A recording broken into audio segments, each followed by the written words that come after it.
Good morning बच्चों आज देखिए ये सवाल है। निम्नांकित चित्र में AD लंब BC तथा AE कोण BAC का समद्विभाजक है। तो ये देखिए बच्चों चित्र दिया गया है और इस चित्र में ये AD जो है ये AD आया, ये BC पर लंब हो गया, ये देखिए लंब बना है। और AE जो है वो कोण BAC का समद्विभाजक है। तो इसमें बच्चों सिद्ध क्या करना है? सिद्ध करना है दो कोण DAE बराबर कोण B ऋण कोण C, ये हमें सिद्ध करना है। तो देखिए बच्चों ये अपना चित्र ये बना लिया गया।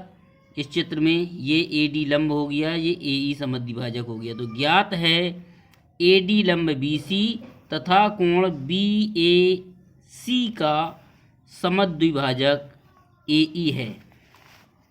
और बच्चों सिद्ध करना है दो कोण DAE बराबर कोण B माइनस कोण C। तो देखिए बच्चों यहाँ पर उत्पत्ति की हमने कि कोण BAC का समद्विभाजक AE है, इसलिए कोण BAE बराबर CAE, ये बच्चों BAE बराबर CAE समीकरण 1 हो गया। और इसी प्रकार से AD लंब BC है, तो जब AD लंब है BC पर तो यहाँ पर बच्चों हमने क्या बनाया कि कोण लंब माने 90, ये भी 90, ये भी 90, यानी कोण BAD बराबर CAD, ये समीकरण दूसरा बना लिया, प्रत्येक समकोण है।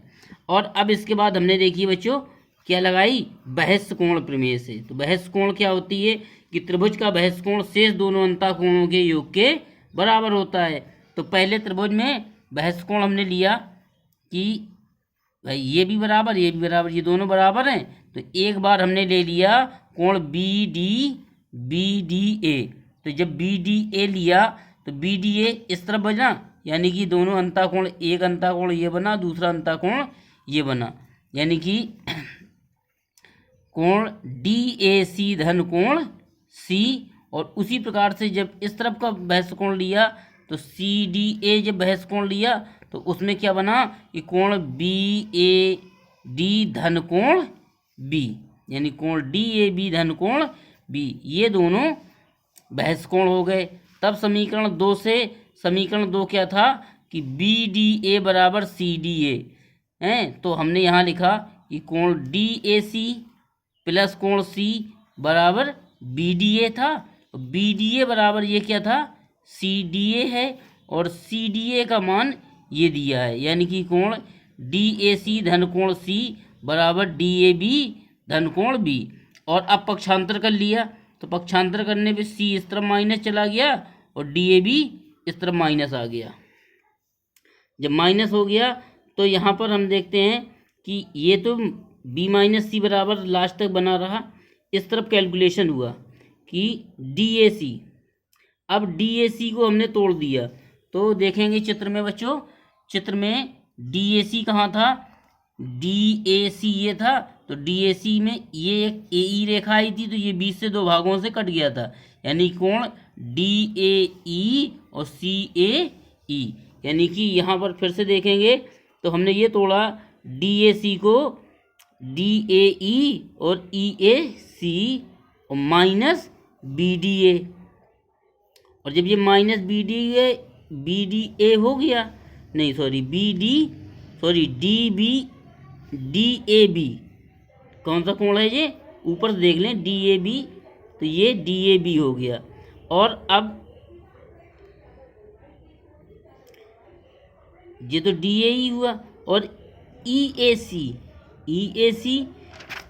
तो समीकरण 1 जो था अपना, समीकरण 1 कहाँ था, ये EAC बराबर BAE था। तो इसलिए EAC की जगह पे हमने BAE लिख लिया, ये समीकरण 1 से हो गया। तो ये जब समीकरण 1 से हो गया तो यहाँ पर लिख देते हैं बच्चों इस लाइन में, ये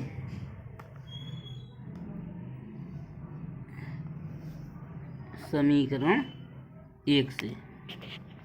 तो जब ये समीकरण 1 से हो गया तो समीकरण 1 से क्या आ गया, समीकरण 1 से आ गया ये B ए ई, और यहाँ देखिए बी ए ई और बी ए ई, क्योंकि ए ई समद्वि भाजक था, इसके बराबर था, तो बी ए ई के फिर टुकड़े कर दिए गए।